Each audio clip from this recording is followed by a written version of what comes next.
Então, nessa ação penal 50.27.68535, depoimento do senhor Rafael de Castro da Silva. Senhor Rafael, o senhor foi chamado como testemunha nesse processo.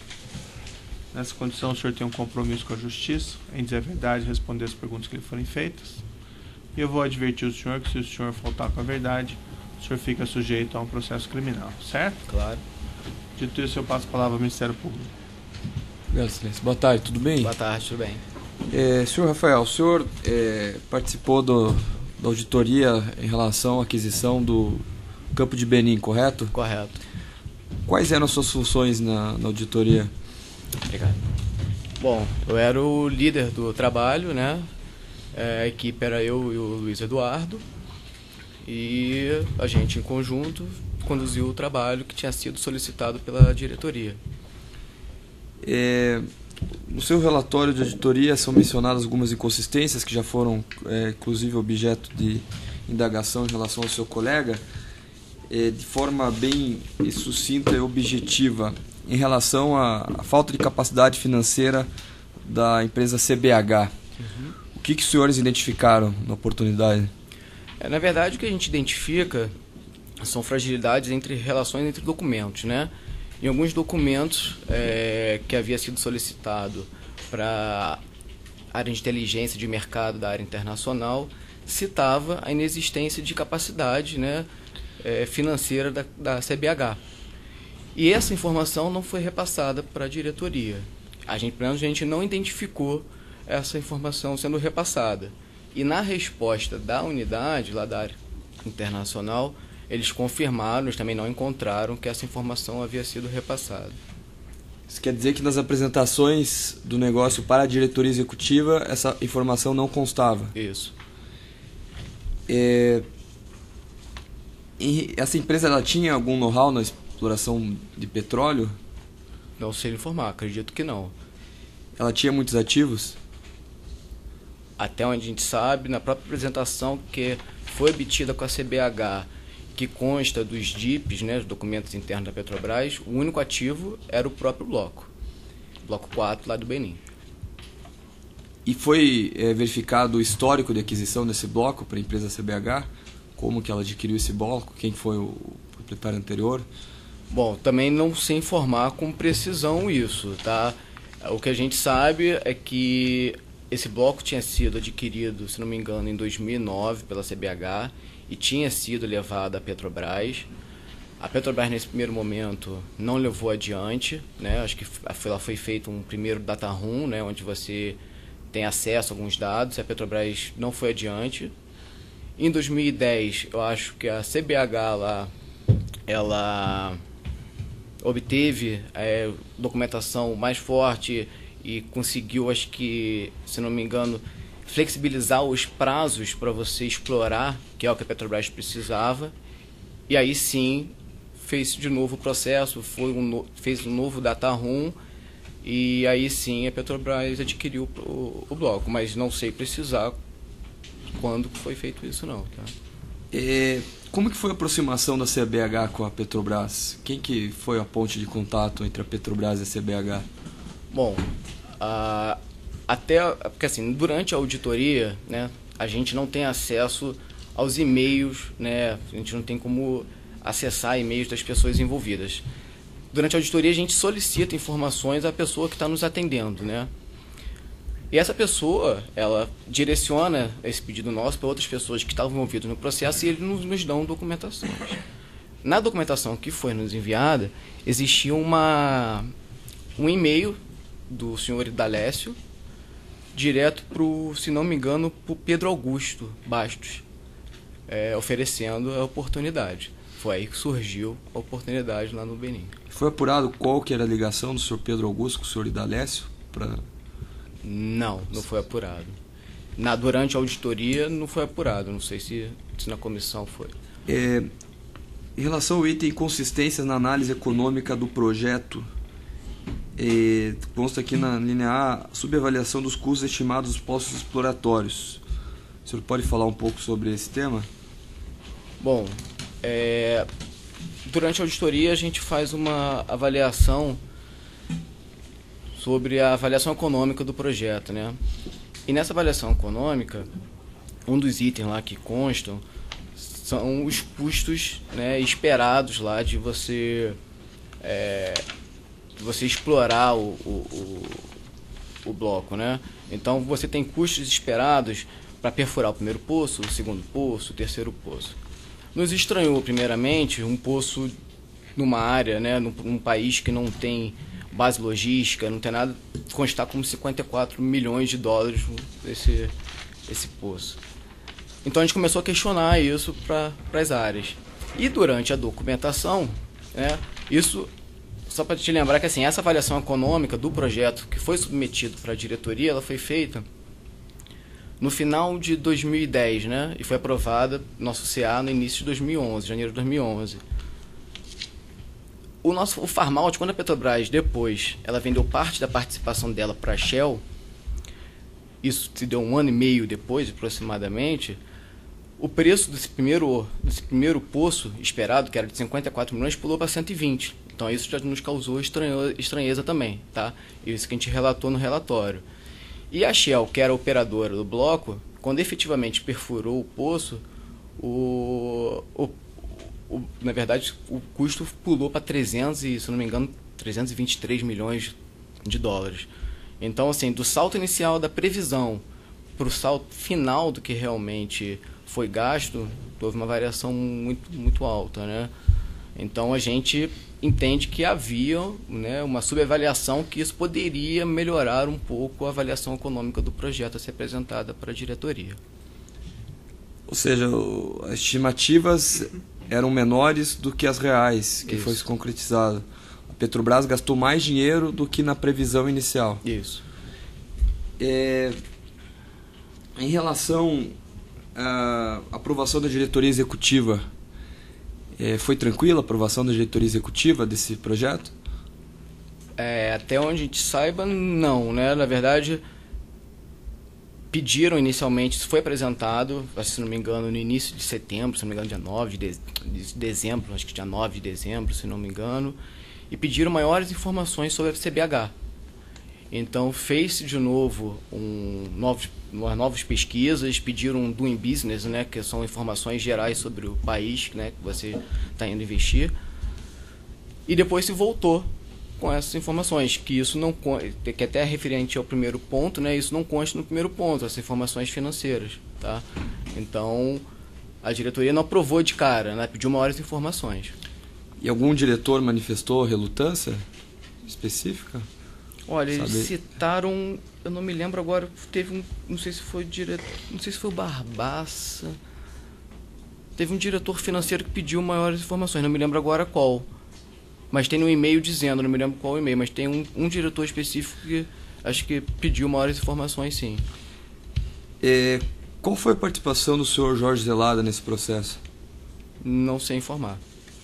Ele era o diretor, né, da área, mas a gente não conseguiu em nenhum momento ver a implicação direta dele no processo, tá? Ele, na verdade, na figura de diretor, ele teria que aprovar o projeto junto com os outros diretores, né? E levar a diretoria para... Isso. O senhor Idalécio, foi verificada alguma relação dele com alguma autoridade do Benin ou a presença de alguma autoridade do Benin na Petrobras? Não, a gente nem tem como buscar essas informações durante a auditoria, a gente não tem meios de buscar isso, a gente não conseguiu meios de buscar isso, tá? O que a gente conhece e o que a gente sabe é que o Idalécio já tinha outros relacionamentos com a Petrobras, né? Na Namíbia, por exemplo, na figura da empresa Enigma, se não me engano. Então, como ele já tinha conhecimento da Petrobras, e esse era o motivo que eles falavam, já temos um relacionamento com a Petrobras, vamos propor uma parceria com a Petrobras aí no Benin. Tá? Sim, mais excelência. Sim, Eduardo, da mesa aqui, por gentileza, defesa do João Henriques. Sim, excelência. Boa tarde. Boa tarde. Eu vou ser breve aqui. O senhor já esteve no Benin? Não, nunca estive. E como o senhor pode afirmar que é um país que não tem base logística? Por que seria estranho?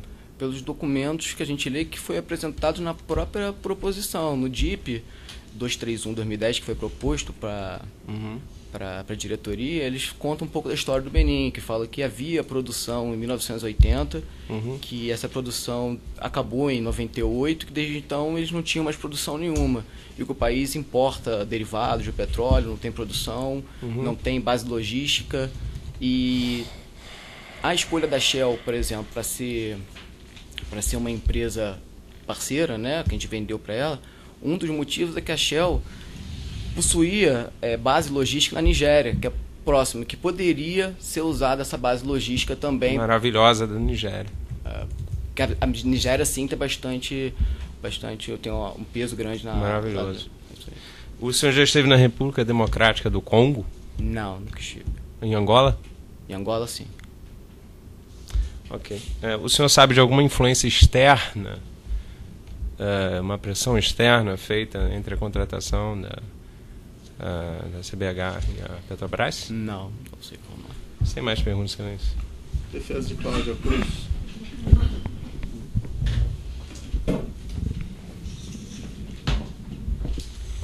Boa tarde, senhor Rafael. Boa tarde. Primeira questão, aqui na página 2 do relatório de auditoria, há uma menção da abrangência dos exames. Os exames contemplaram a documentação de suporte referente ao processo de aquisição de 50% da participação do Bloco 4 de Benim. Essa documentação incluía e-mails trocados naquele momento em que foi feito esse primeiro relatório de auditoria? Não, então, conforme eu expliquei aqui anteriormente, a gente não tem acesso a ler e-mails, né, das pessoas envolvidas. Os e-mails que a gente tem acesso são e-mails que, por exemplo, a gente pede uma documentação comprobatória de algum assunto e a pessoa que está atendendo a auditoria, ela nos repassa e-mails como e-mails comprobatórios. Foi discutido tal, no e-mail tal. Aí passa o e-mail para a gente ler. E esses e-mails não foram juntados aqui nesse relatório de auditoria? Não, o relatório de auditoria, na verdade, ele não tem nenhum anexo, né? Nunca tem nenhum anexo no nosso relatório da Petrobras, tá? O que tem ali são os fatos que foram levados, tá? A nossa pasta de trabalho, que tem os papéis de trabalho, é que ficam arquivados todos os documentos que baseiam o relatório da auditoria. E nessa época, porque o senhor mencionou o e-mail de um suposto diretor que teria feito alguma ressalva à aprovação desse projeto. Isso estaria num desses e-mails na pasta de trabalho, é isso? Eu falei, eu acredito que sim. Eu não tenho certeza porque o trabalho a gente fez, sei lá, eu tenho mais de um ano que eu fiz o trabalho, mas eu acredito que tenha lá sim. Eu me lembro de ter visto algo parecido. Qual a diferença desse relatório de auditoria para a comissão interna de apuração em relação à documentação analisada? Tá. A comissão interna de apuração, ela é mais aprofundada, né? Primeiro porque ela é uma equipe multidisciplinar, né? Ela conta com, sei lá, nesse caso, eu acho que tinha geólogo, tinha um auditor que participou do trabalho, tinha a pessoa da parte de contratação e tal. E você consegue, durante esse trabalho, você consegue acesso à caixa de e-mail dessas pessoas, consegue verificar se houve e-mails que a gente não pôde verificar durante a auditoria, que não foram repassados para a auditoria. Você faz uma oitiva em que a pessoa faz uma declaração que ela assina, então isso eu acho que já cria um clima de maior responsabilidade para a pessoa que está prestando informação. Então ela tem um escopo mais amplo do que a auditoria. Tá? Ok. E essa comissão interna de apuração já foi encerrada? Olha, eu não participei. Quem participou foi o Luiz Eduardo, mas até onde eu sei estava em vias de se fechar. Não sei se efetivamente já se fechou. Ok.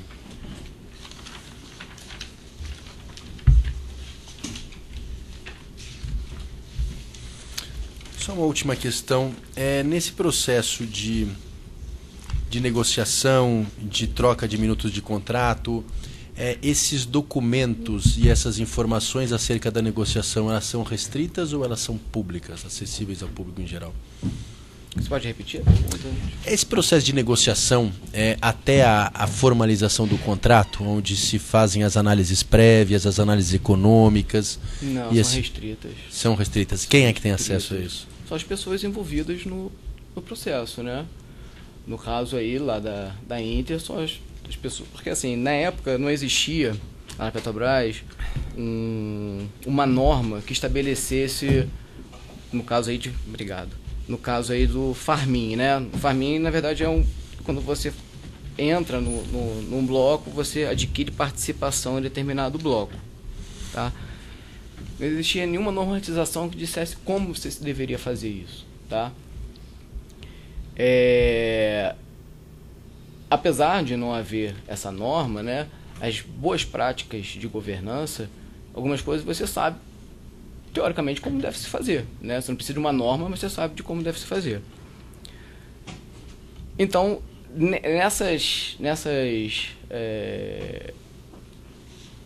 nesse processo todo, deveria haver uma delimitação da equipe que tem acesso às informações e somente aquelas pessoas delimitadas na equipe que deveriam ter acesso a isso.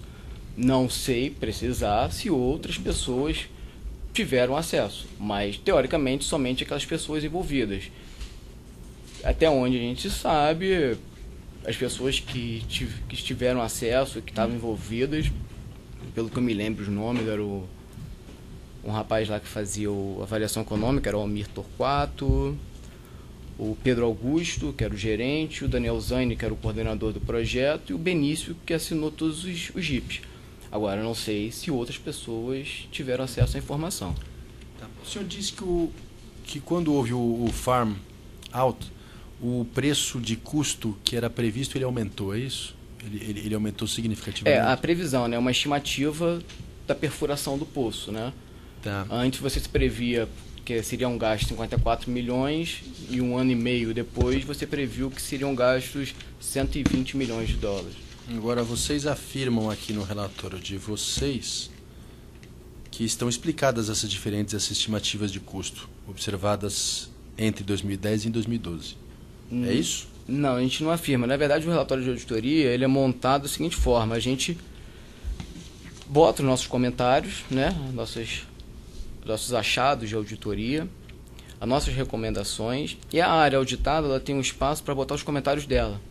E ela aí sim ela afirma o que motivou essa variação, entendeu? E por que não há aqui nenhuma consideração dos senhores a respeito de uma suposta inverdade ou relatividade dessa afirmação? É porque grande parte dessas documentações, elas, assim, isso foi uma dificuldade da nossa auditoria. A gente estava auditando em 2015, dados de 2010 e 2011, né? A área internacional já havia sido desmontada, pessoas já haviam saído da Petrobras, haviam trocado de gerência, não havia uma guarda adequada da documentação. Então, assim, primeiramente havia uma dificuldade muito grande de você obter as informações, né? Porque isso tem um outro ponto de obtenção de documentação, né? Fragilidade de arquivamento. E a gente não tinha como confirmar se todas aquelas estimativas estavam realmente certas, porque a gente não obteve essas informações, a gente pedia e não tinha todas as documentações adequadas. Então a gente não tem como botar ao certo assim, eles estão errados ou eles estão certos, porque a gente não teve essas informações todas. Ok, eu só vou ler esse trecho então, só para saber se isso é um bom. comentário dos senhores ou é atribuído então a terceiros. Tá. As considerações acima explicam as diferenças entre as estimativas de custo de poço observadas pela auditoria relativas aos estudos realizados em 2010 para subsidiar a entrada da Petrobras no Bloco 4 de Benim e em 2012 para subsidiar o farm out para a Shell. De terceiros. E posso acessar aqui só para ver Claro, a parte, mas eu acho que é... Daqui. Isso. Isso, ó. Ação, comentários da unidade. Eles vão comentando cada um dos nossos pontos. Foi o EP Inter que... E há algum motivo para duvidar dessa afirmação da unidade? Não. Okay. Na verdade, a gente não conseguiu corroborar, né? Confirmar as informações todas. Mas por isso mas que também não contestar. Isso, mas por isso que foi feita uma CIA posterior para se averiguar com profundidade se esses dados estavam corretos ou não. E nós temos o resultado dessa CIA no momento? Não. Conforme eu disse, lá está acho que em vias de fechar, não sei como é que está. Tá. Ainda com esse aumento da estimativa de custo no farm out, houve propostas de outras empresas para aquisição de parte desse Sim, campo. houve. E ainda assim, com esse aumento de custo, a Shell comprou uma parte desse... Comprou. Ok, sem mais, excelência, obrigado. Defesa de senhor Zelada. Boa tarde. Boa tarde. Eu posso ter me enganado, mas o senhor inicialmente, respondendo às indagações do Ministério Público, chegou a dizer que informações sobre a capacidade econômica da CBH não foram levadas à diretoria executiva? Isso. O senhor afirmou isso? Isso. Tá. Tem um trecho da Algumas informações, né, como sobre a capacidade financeira da CBH, que está próprio relatado no próprio documento, que assim, o nosso relatório de auditoria, ele em nenhum momento há uma opinião da auditoria. O que a gente bota ali são trechos de documentos que estão destacados, documentos não preparados por nós, preparados pela área internacional, etc.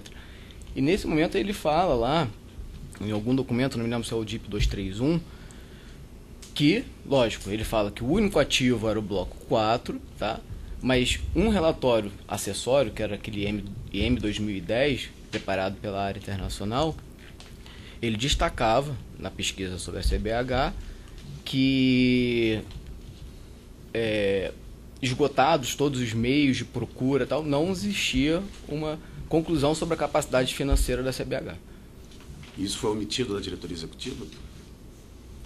Não sei se foi omitido. Não. A gente não teve acesso. A pergunta é essa. A gente não encontrou e a área internacional que respondeu, as pessoas envolvidas, também não identificaram.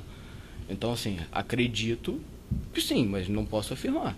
É porque consta na denúncia, a folha 12, item I, que em 9/12/2010 a proposta de aquisição do campo de Benim foi levada à diretoria executiva, mas não foi aprovada, permanecendo em pauta devido à posição dos diretores de aguardar maiores informações sobre a CBH.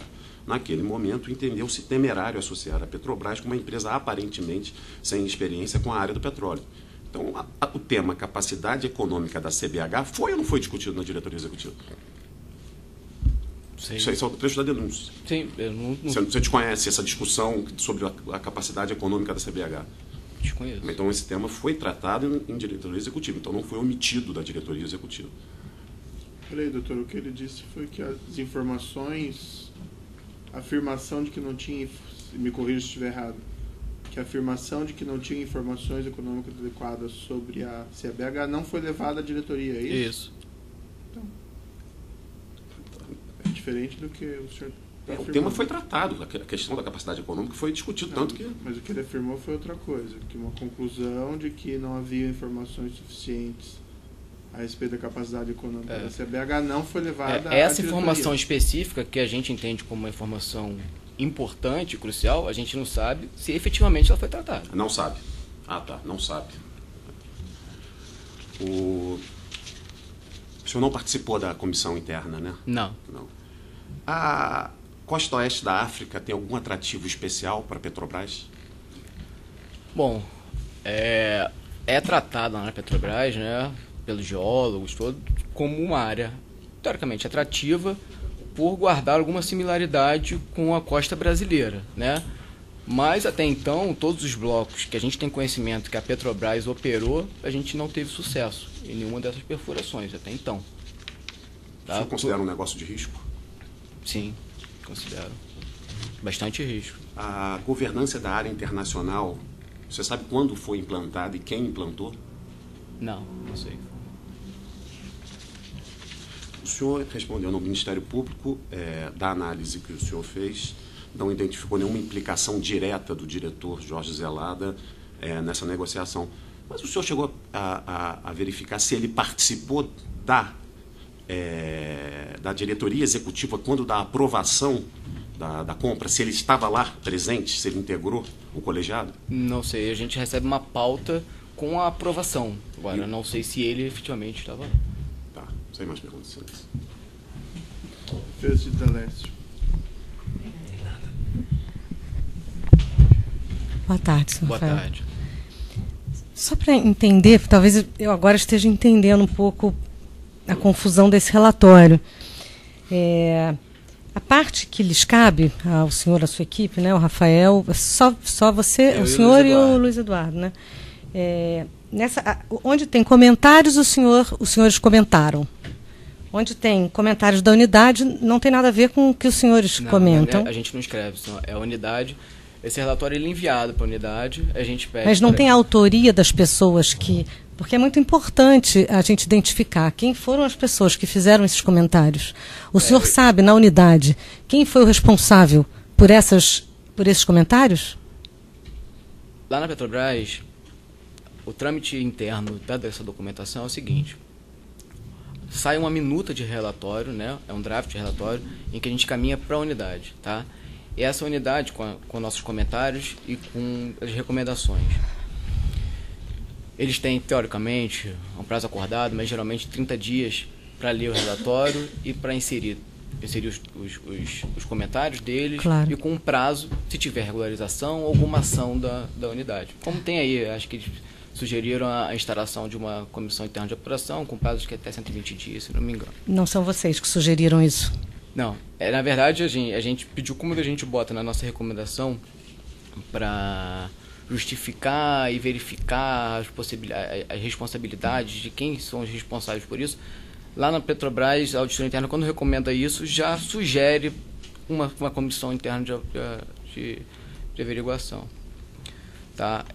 Então, eles são responsáveis, assim, quando o relatório sai, ele sai pelo nosso gerente. Tá? Nosso gerente ele emite um DIP pela caixa dele, tá, de documento interno da Petrobras, para a área responsável. Essa área responsável, lá no caso a IP Inter, que respondeu esse relatório, responde na figura do seu gerente executivo, ele emite um relatório, a resposta para a auditoria. Logicamente não é o gerente executivo que efetivamente escreveu a resposta, mas ele é o responsável porque ele assinou o DIP. E quem era o gerente executivo que respondeu? Foi porque o DIP não está nos autos, que eu saiba. Sim, ele não tem nenhuma informação de quem escreveu isso, portanto. Era o Rodrigo Lima, não me lembro sobre o nome dele, Rodrigo Lima. Mas também ele não está, ele nunca, acho que ele não era da área internacional, ele estava no IP Inter na época e já saiu do IP Inter. Então ele estava numa posição transitória, mas ele era o responsável, tá? Quem atendeu a gente durante a auditoria foi o senhor Willer Tristão, tá? Ele era o nosso contato durante a auditoria, ele era o nosso meio-campo lá para nos atender. Essas respostas, elas vão num DIP, aí elas já voltam preenchidas, assim? Ninguém... Quer dizer, volta assinada pelo Rodrigo Lima, que certamente tem uma equipe que foi responsável por essas respostas, é isso? Tá bem. Senhor Rafael, o senhor disse que o senhor era o líder da equipe. O que isso, assim, quer dizer? Não, é porque em toda auditoria você tem um líder de equipe e equipe. No caso, essa equipe era reduzida, eram 2 pessoas. Mas tem casos de você fazer um trabalho mais longo, que a equipe tem 4 pessoas e tal. Tá. Então você sempre designa um líder. E o senhor é economista também, como o senhor Luiz contador. Eduardo? Contador. O senhor já trabalhou na diretoria internacional da Petrobras alguma época? Não. E o senhor está há quanto tempo na Petrobras? Eu estou há 11 anos. E antes da Petrobras eu era auditor externo também, trabalhei na Ernst Young. Sempre trabalhou como contador, então? Sempre como auditor, nunca trabalhei como contador. Sempre como auditor. Sua formação é como contador, mas o senhor sempre trabalhou como auditor? Sempre como auditor, auditor externo e depois auditor interno. Ok. Com relação aos documentos que os senhores analisaram lá para fazer esses comentários, o senhor analisou os documentos relativos à compra da parte da Petrobras e da CBH pela Shell? Não. A gente não verificou isso, porque o nosso escopo, o nosso pedido da auditoria era para ver o processo de compra da Petrobras. Esse processo depois de venda, esse farm-out, a gente não... Então o senhor não tem ideia de por quanto que a Shell comprou a Petrobras esses 15% do campo? Não tem ideia desse valor? A gente leu alguns DIPs relacionados ao assunto, né? E tem lá os limites que nem a Petrobras comprou, que você faz um carrego dos poços, né? Que você carrega o seu parceiro, que você paga, quando for perfurar, você paga a parcela correspondente ao parceiro. Até um determinado limite. Isso. A Shell foi o mesmo tratamento. Mesmo tratamento. Tá? E que, segundo o pessoal da Petrobras, isso diminuía um pouco a nossa exposição. Tá? Mas o senhor não sabe dizer se teve um bônus de assinatura, além dessas questões do carrego e tal, de diminuir o risco, o senhor não sabe dizer se houve um bônus de assinatura? Foi pago algum valor? Aqui, mas se não me engano não tem, tá? Eu acho que não teve. Eu acho que a Shell pagou retroativamente parte dos custos passados, mas melhor não afirmar isso porque não tem certeza. Tá? Quanto ao fim dessa sociedade, o senhor tem alguma informação sobre uma arbitragem ocorrida em Londres há, se não me engano, cerca de 1 ano, um pouco mais de 6 meses? A única informação que eu tenho, acho que são as mesmas que vocês têm no DIP anexo. Acho que não sei se o Ministério Público teve acesso a esse DIP, acho que O Inter 1/2015, se não me engano. Eu não me lembro de ter visto nenhum DIP nos autos. O que dizia esse DIP? Não, 2001, como é o número? Inter? Para a gente requerer depois.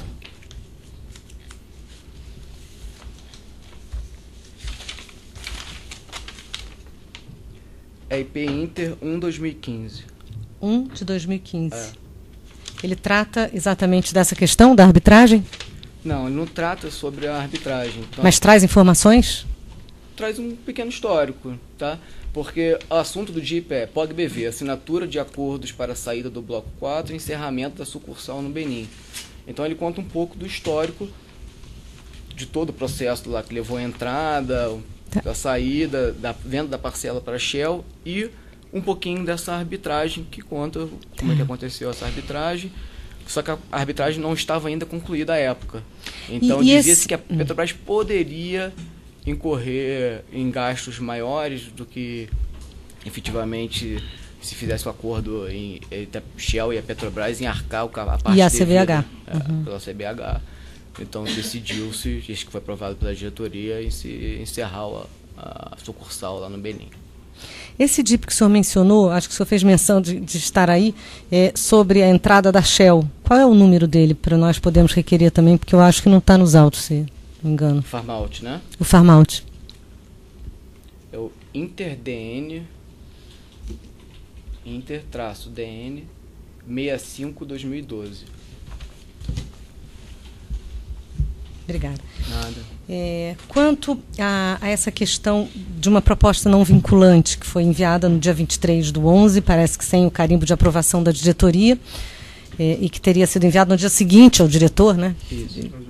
No dia 24. O senhor tem conhecimento de uma proposta muito semelhante enviada? Desculpa.